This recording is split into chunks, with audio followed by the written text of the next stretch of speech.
About 2 weeks ago, between the evening of Tuesday, August 4th and Friday, August 7th, the refinery in south central El Paso that's owned by Marathon Petroleum belched out more than 15 tons of various pollutants that wafted into nearby neighborhoods.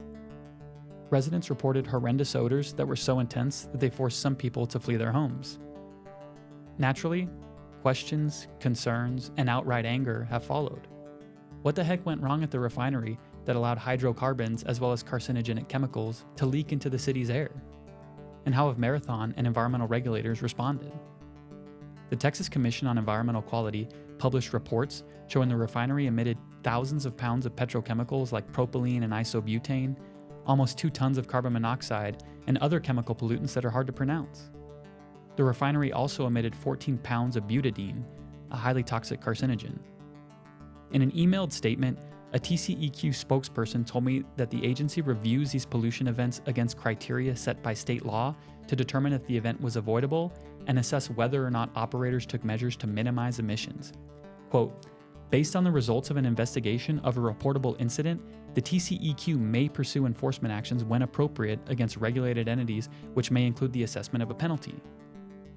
In a statement Marathon shared with me, the company said, quote, safe and reliable operations are core principles of Marathon Petroleum, and we never want our operations to negatively impact our neighbors.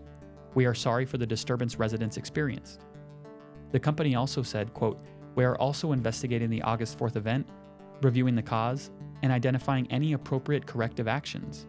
Our trained professionals work every day to operate this refinery safely, reliably, and in compliance with environmental requirements.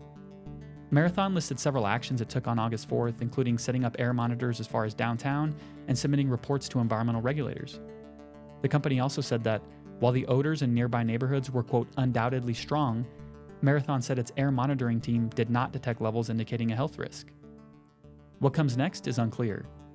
The TCEQ will talk to Marathon and review the pollution event, and TCEQ may issue a notice of enforcement with some kind of punishment or fine. But as of now, we don't know if TCEQ will determine if enforcement of some kind is warranted. I also have to mention the central role the refinery plays in El Paso, where it employs over 400 workers and processes as much as 133,000 barrels of crude oil daily.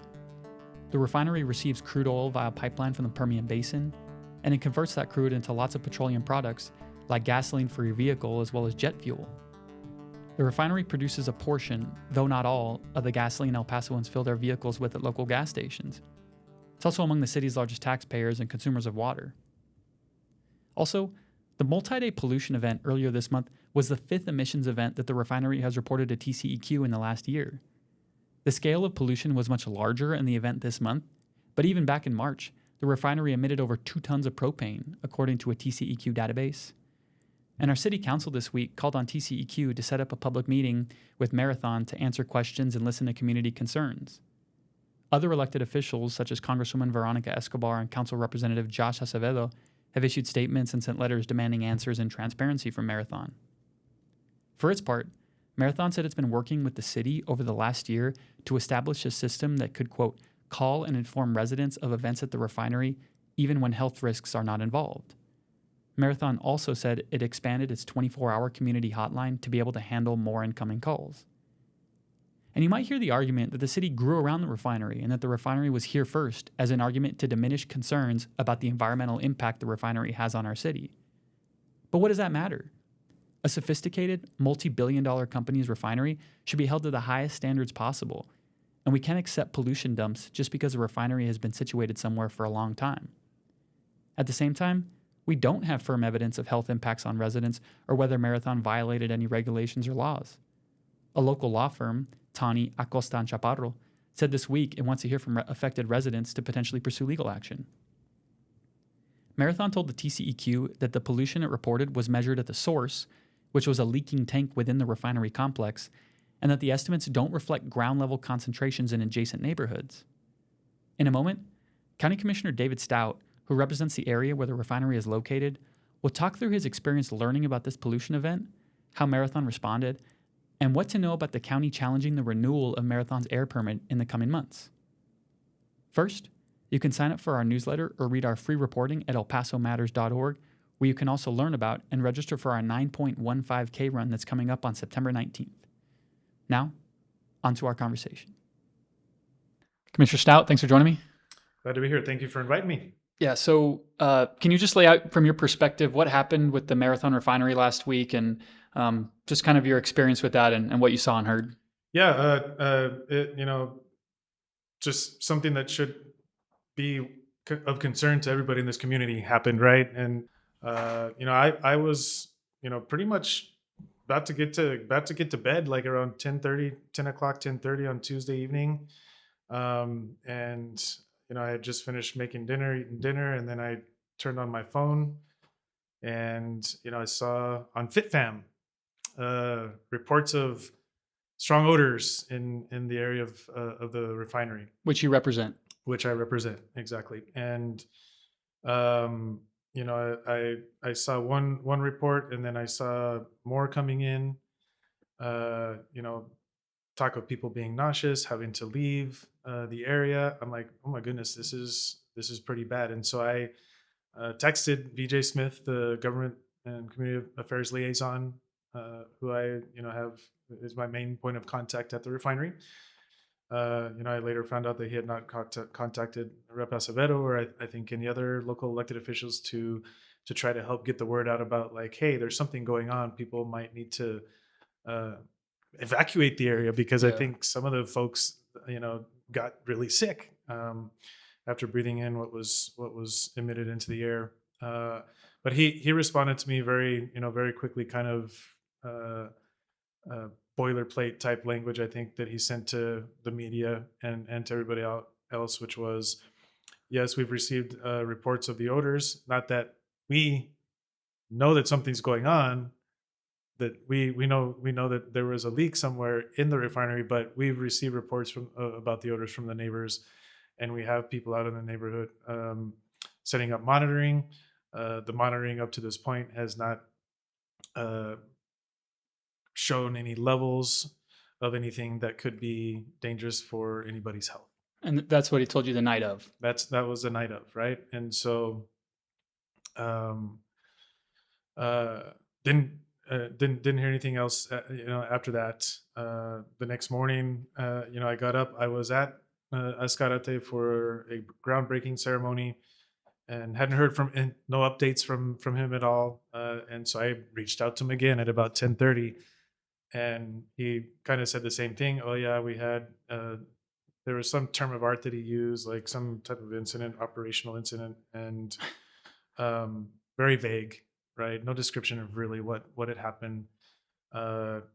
Something about didn't describe the chemicals exactly, but there was some vague kind of description or that he used to say that something did leak, and again that they had done monitoring and that there was nothing to be of concern. There was nothing of concern, right? And this is at 10:30, right? And so I'm just like, okay, well, I mean, and then I followed up and I said, can you please like elaborate as to what this means? And he said, no, we don't do that unless it's in a filing. Yeah, which is a common practice for the refinery. The typical answer, if you reach out to him, is we don't comment on refinery operations. That's what Marathon says typically. Yeah, and so it was just no help at all, right? And people still complaining about feeling sick the next day. Just, I mean, terrible. I felt terrible, and so on Thursday we see the TCEQ reports come out, and it's 862 pounds of sulfur dioxide were released over 24 hours. Oh, and by the way, at 10:30 on Wednesday morning, he had said that everything had been taken care of. It was like hunky dory. There was it was taken care of basically. So after he said that, there was another release of pollution, right? Well, so according to the TCQ, the sulfur dioxide was released over 24 hours, Okay, and so it started at close to 7:50 p.m. on Wednesday, on Tuesday, and then until 7:50 p.m. on Wednesday. And so over that 24 hours, 862 pounds of sulfur dioxide was reported, right? And so at 10:30 in the morning on Wednesday, that's 9 and a half hours probably before according to the TCQ, that the incident had finished. And so I feel very misled by Mr. Smith in him texting me and saying it's the situation is there's it's contained basically, right? And so you read the report even further, it talks about I think that's 3,590 times over the permitted limit for sulfur dioxide. It can cause breathing problems. It can cause issues with asthma. It can damage plants and trees. Acid rain. Also, in the second report, Tuesday from between 7:10 and 9:23, there were 19 pounds of 1,3 butadiene and 8,897.9 pounds of propylene, or almost 4.5 tons, in those 2 hours that were emitted. Just chemical dumps into the neighborhood, essentially. Right. Said the release was triggered when an FCC, when they experience a process upset and shutdown. Both of those chemicals have emission limits of 1.25 pounds per hour, so way over the the permitted limit. Sure. And they can cause, it says breathing in high concentrations can cause headache, drowsiness, fatigue, vertigo, unconsciousness, coma, respiratory depression, and even death. And so after reading that, I was livid. Yeah. I was livid, and I put out a press statement, that day, just lambasting the refinery because it was necessary. I mean, and pointing out that this is exactly why we need to hold this refinery accountable and continue forward with the county's contested case hearing that we have against them. Yeah, and I want to get to that. I'll just, to put it in perspective, I mean, that much sulfur dioxide is like a power plant running at full operation for months, kind of dumping that level of pollution. So it's quite a bit. And then the, propylene and some of the other harmful chemicals, not something you want to be dumping in residential areas. But so I wonder, Commissioner, we're here about a week later since that happened. And I'm just wondering if you've gotten any clarity on the cause or the effect of that pollution. No. Really? No. The last correspondence or anything that I received from BJ Smith was, after I had sent out the press statement. I don't know if he purposefully sent it to me, or maybe he did, but was a pretty eye-opening email that I think he sent to his attorneys. And disrespectful and I think condescending email, basically saying, according to the rhetoric in this press statement, basically, and I'm paraphrasing, but according to the rhetoric that Stout put out in this press statement, doesn't seem like they want to negotiate anything with us, and let's see what some other dude, I don't know, over there has to say about it, probably one of their attorneys or something like that. So basically threatening, in my opinion, me, and talking about a negotiation, and like I don't want to negotiate with them regarding things that are going on with the case. And you think he sent that to you mistakenly? I don't know. I mean, I mean, I was carbon copied on it, so I think he did send it to me on purpose, but it was pretty disrespectful, irreverent, and condescending and threatening, and I do not appreciate that at all.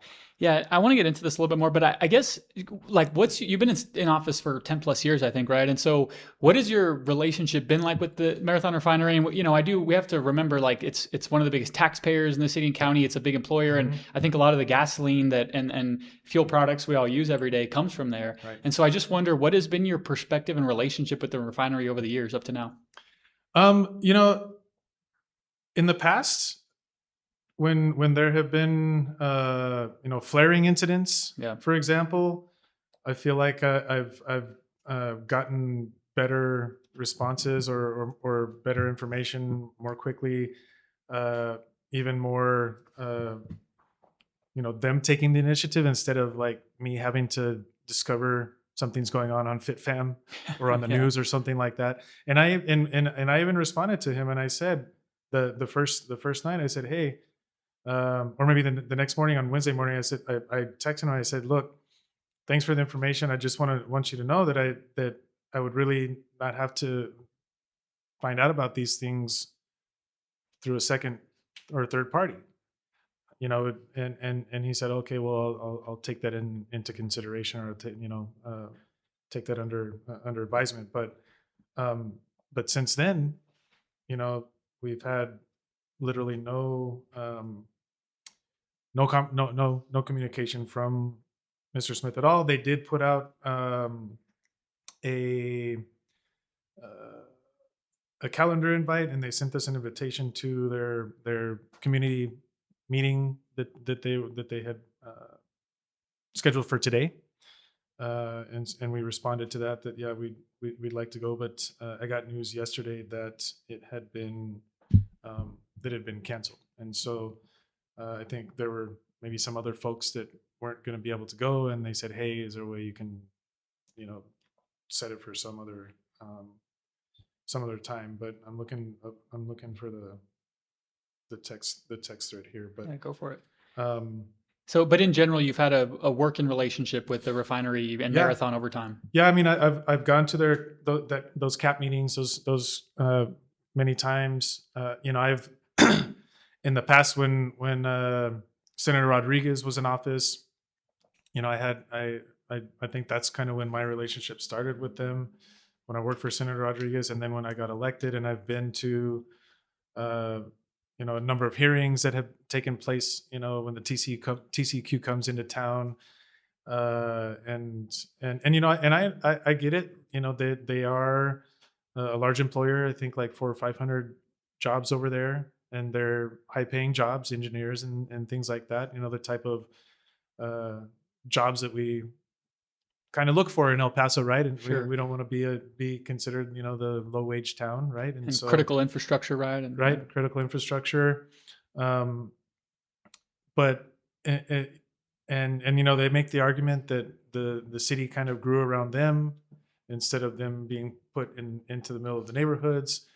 And they do a lot of charitable giving to different organizations. I sometimes have gotten frustrated when I've seen like the past executive director of El Paso Fighting Hunger at these hearings, kind of saying, hey, don't put them down because they help us out, but that doesn't mean, in my opinion, that you get away and that you can greenwash and you can throw this stuff under the rug when this type of thing happens. I mean, it doesn't matter, and to me, it doesn't matter the amount. How doesn't matter, if you do millions and millions of dollars of charitable giving, that does not mean that you can mess with people's health like this.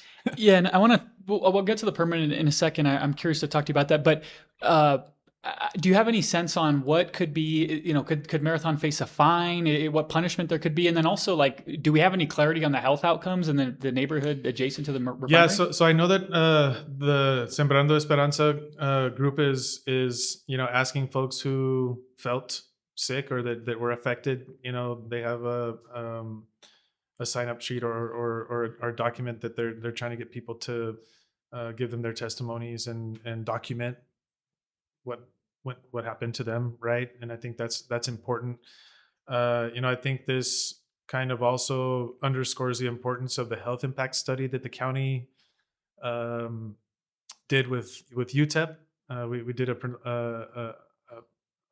first phase of that with some of the money that I was able to get the Commissioner's Court to set aside for that. But to complete the whole study, it's hundreds of thousands of dollars more.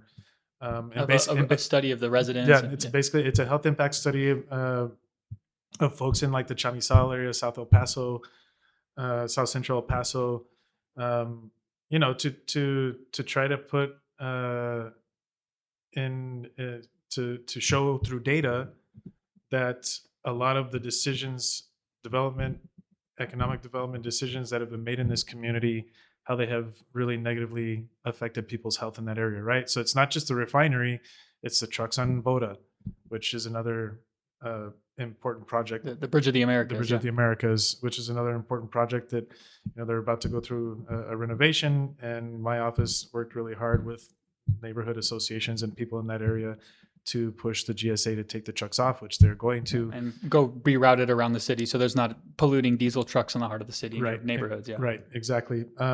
The widening of I-10, first of all, the laying of I-10 back in the 60s, and then now the widening project, right, is something that I've fought against since the beginning. Recycling fires and the recycling plants close by, the EPISD bus hub, which I also went and testified at EPISD and asked them not to put that there. And so, I've throughout my 10 years as commissioner, I've really tried to make it a point to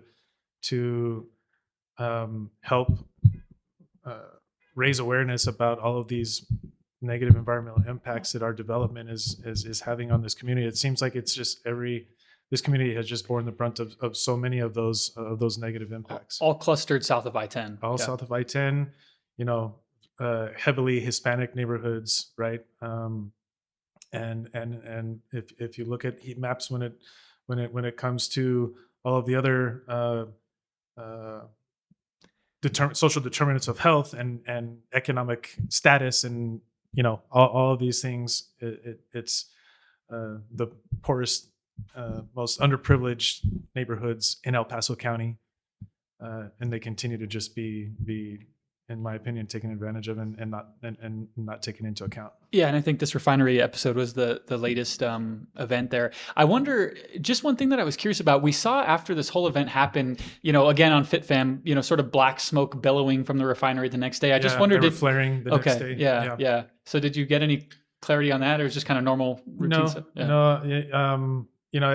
At that point, after the very tiny amount of feedback that I got, and then the kind of negative email that I received, I just was like, I don't think I'm going to waste my time trying to reach out to VJ anymore. And do you expect a fine to come down maybe from TCEQ for Marathon, or we'll just have to see? I don't know exactly what the repercussions could be. I know that Congresswoman Escobar is asking the EPA to look into it, also the TCEQ. I would hope that some repercussion would come about that. I know that the refinery has been fined for being a bad actor in the past, and they had to pay out a multi-million-dollar fine, I think, to the EPA for another incident that took place there a number of years ago. And I really hope that they talk to the community and at least do what the community is asking them, right? I think the Sembrando Esperanza folks are working with the Corbin Sembrano neighborhood, with some of the other neighborhood associations there, and they're asking for having meetings with neighbors and discussing the concerns and what happened.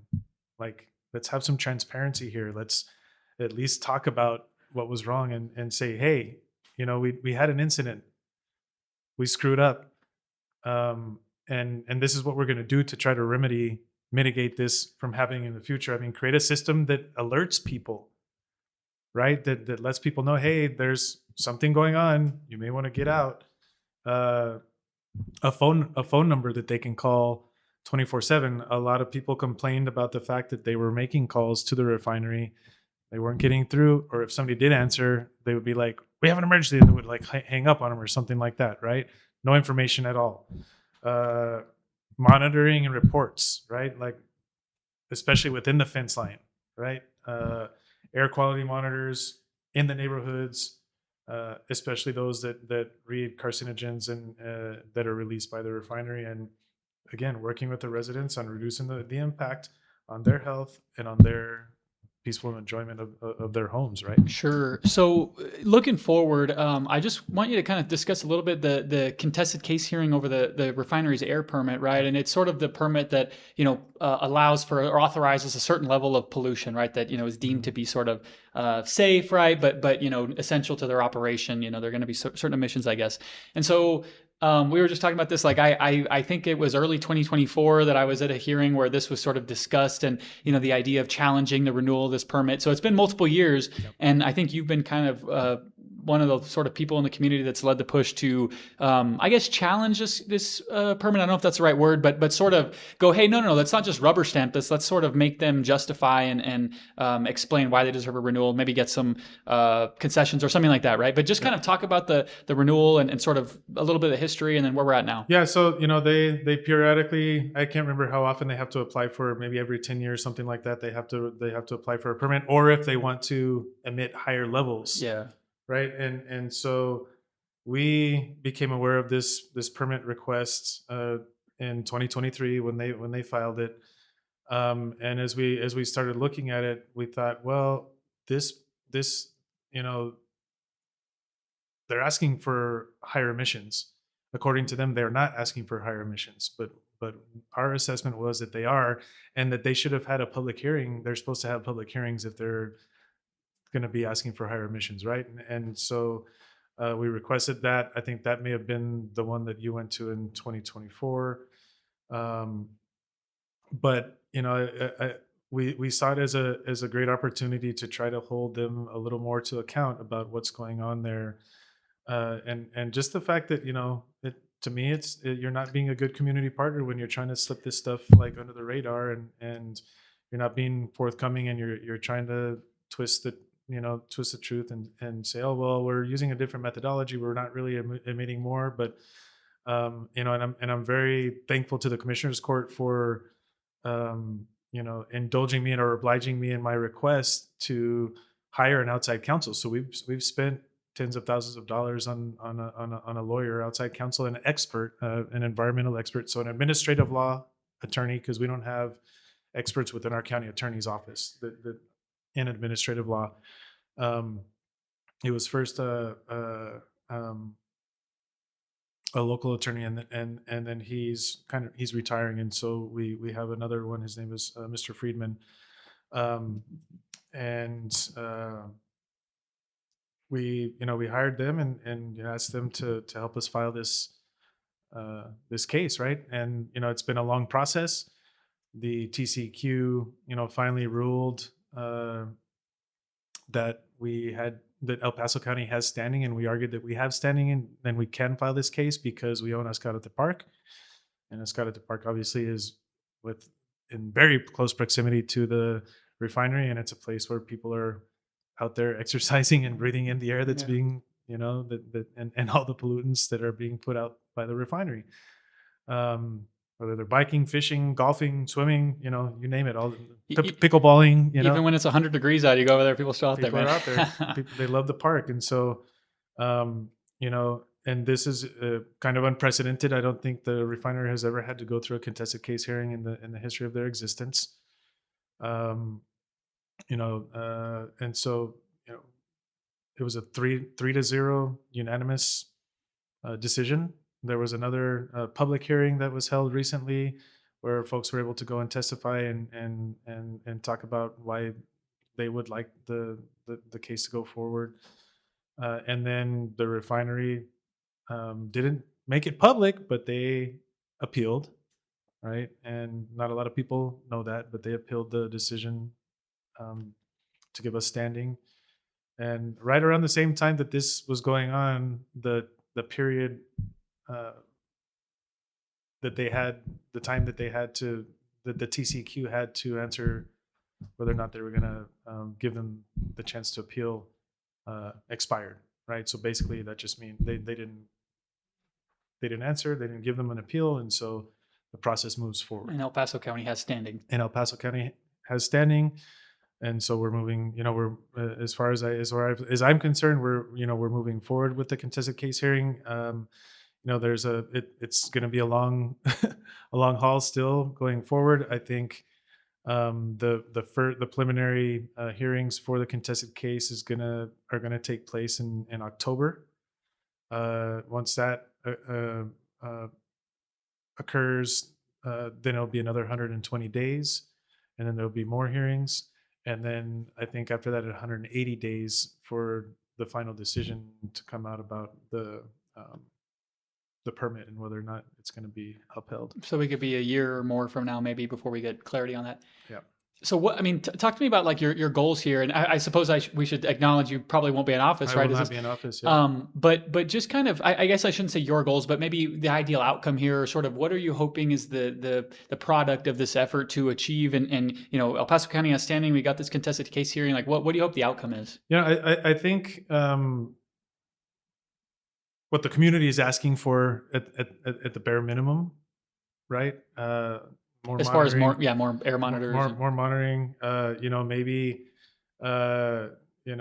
again, being more transparent. I think through the contested case hearing, it's kind of like a trial, right? So our attorney will present evidence and findings, and there will be testimony and such, and the refinery will do the same. So I think hopefully we'll have a lot more information about their operations and kind of what's coming out, like what's going on there, because I think a lot of like what may be emitted, like we don't really understand. We don't get that level of transparency, right? So I think transparency is important. I think I would love to see the health impact study finished, and funding for that, possibly some reparations, right? Maybe even for the neighborhood, and I don't but I really want to defer to the folks that live in the neighborhood to before I say what exactly we're going to be, what we think we should be getting. I guess what would you say to somebody who says, shut the refinery down, shouldn't be here, it's too bad for human health? I think it's a long shot. Yeah. I mean, I don't want to give anybody false hopes or expectations, right? I think even, rejection of the permit request is a long shot, maybe. But I would love to see, I mean, they need to be more transparent, and this case will, I know they're a multi-million-dollar company, and maybe it's just like pocket change for them, but it's an action through which I think they need to go. It's a process through which I think this community needs them to go to understand what's going on there, and for them to be better community partners. Yeah, it sounds like this is an opportunity to sort of maybe light a fire under Marathon, if you will, or sort of show, hey, look, there are people in the community that are upset, and the TCQ has said that, they have standing, let's hear what they have to say, right? Or, I say them, but the county. But really, it seems like it's an opportunity to kind of shed greater light on the refinery, its operations, and maybe get Marathon to be a little more responsive to the community and things like that. And I say it's a long shot, but at the same time, we thought that like even getting the contested case hearing was a long shot. So I think this community and the county should definitely like push full steam ahead, and because you never know. I mean, I think this was the process through which Asarco's closing may have started, was through some similar process with the TCQ and contested case hearing. So you wouldn't mind seeing the refinery shut down? I mean, I don't know about shutting it down outright. That's a difficult weight to put on a balance, Sure, right? Sure.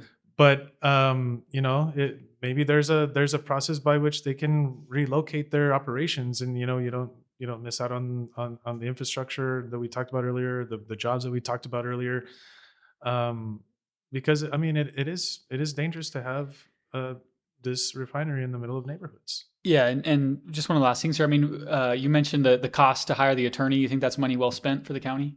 Yes, I do. I think it is money very, very well spent. I think this community deserves answers, and you know, in the grand scheme of things, and the budget that we have in the county, and the amount of money that is actually spent in precinct 2, when we're talking about discretionary funding that the county has, I mean, 60 to 70% of our budget is spent on unfunded mandates, programs and services that the state tells us we have to provide, but they don't give us money for. So we really have, you know, maybe 30% of our budget that's actually quote unquote discretionary, that we get to choose kind of how it's spent, right? And precinct 2 is all within the city limits, and it's been very difficult for me, you know, to jockey for funding to be spent in my district, As opposed to the areas of the county outside the city that right, don't have, yeah. right, because you know, all the growth is on the east side, and some on the west side, and you know, there's huge infrastructure projects that are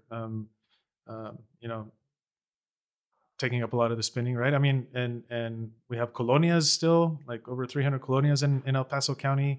You know, people that don't have access to water, or you know, sewage and things like that. That I think we need to obviously spend money on. But I also make the argument that there needs to be more equity when it comes to spending within the precincts, because you know, El Paso precinct 2 is within city limits, and so a lot of times my colleagues will say, well, you know, those types of services that we provide are already provided by the city, and so, but they all pay the same level of taxes, whether it's sales tax or property tax. You know, if you're a property owner, you're paying, whether you're in the city limits or whether you're outside of the city limits, to the county.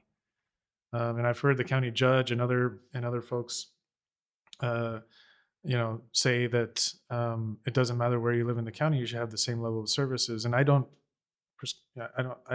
necessarily agree with that, because they're only paying 45 cents on a $100 valuation if they're living outside the city limits, as opposed to 80 cents to the city and 45 cents to the county. So I mean, if you live outside of the city limits, in my opinion, you shouldn't expect to have the same level of services as you do within the city limits, right?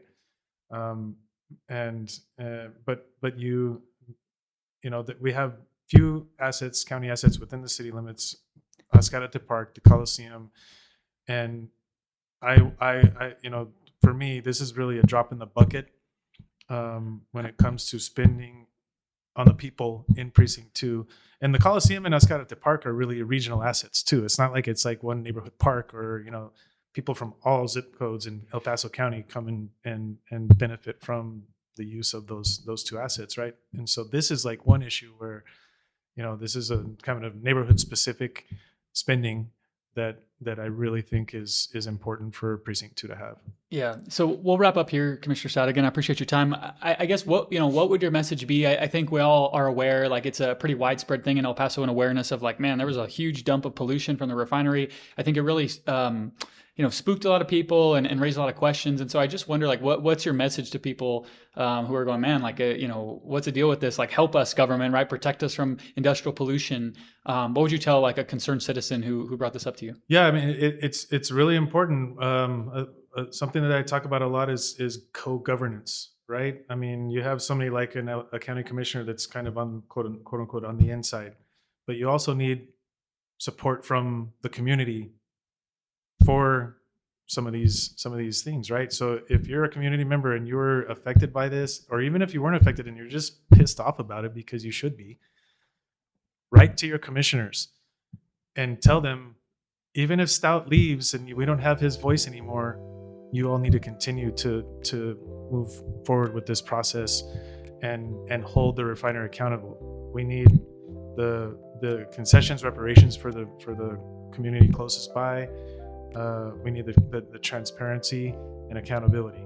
Those are, I mean, I think all things that everybody should be asking for when it comes to the refinery. And we need more voices. We need more community members telling us, and the city too. I mean, the city can also write letters. The city can also come to more effusively to the fight, right? And so hopefully they'll push them. I know that Rep. Acevedo